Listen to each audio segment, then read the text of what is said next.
இன்னைக்கு நம்ம 6ஆம் வகுப்பு புதிய குடிமையியல் செகண்ட் டேர்ம் புக்கில் இருக்க ஃபர்ஸ்ட் லெசன் பார்க்க போகிறோம். ஃபர்ஸ்ட் லெசனோட தலைப்பு என்னன்னா தேசிய சின்னங்கள்.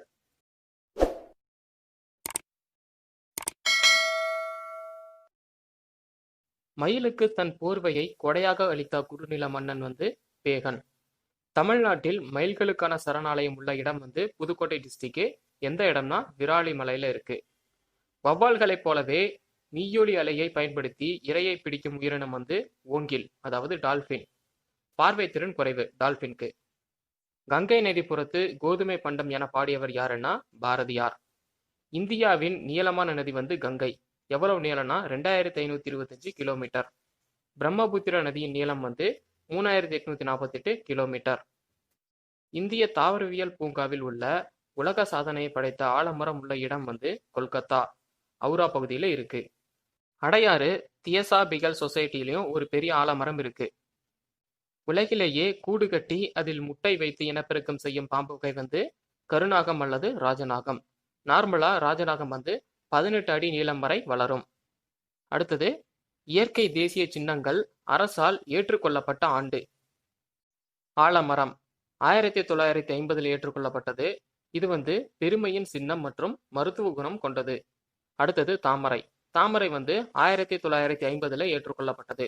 சேற்று நீரில் வளர்ந்தாலும் மிக அழகான மலர்கள் மலர்கின்றன.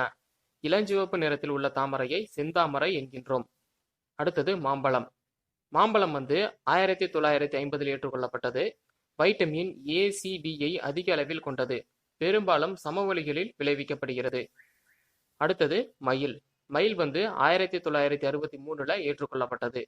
இந்தியாவை தாயகமாக கொண்டது. தோகையை கொண்ட பறவை மயில். அடுத்தது புலி. 1973 புலி ஏற்றுக்கொள்ளப்பட்டது. இது பூனை இனத்தின் மிகப்பெரியது.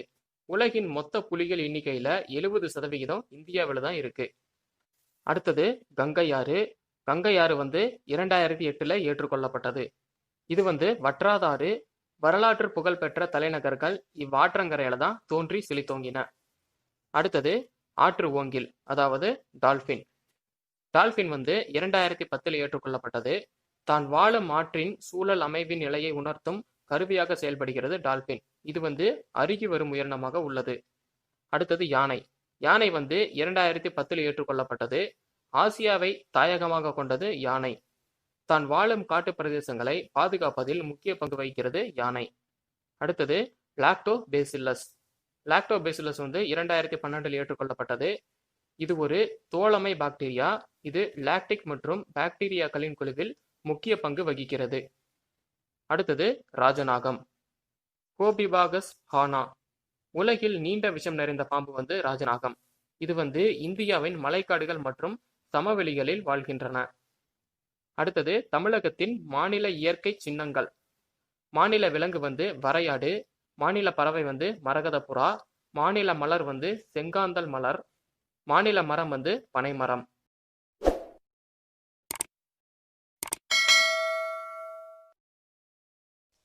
மேலும் இந்த மாதிரி அப்டேட்ஸ் உங்களுக்கு வேணும் அப்படின்னா தமிழ் டாக்ஸ் யூடியூப் சேனலை சப்ஸ்கிரைப் பண்ணுங்கள். மறக்காமல் பக்கத்தில் இருக்க பெல் சிம்பிளை கிளிக் பண்ணிவிடுங்க. தேங்க்யூ.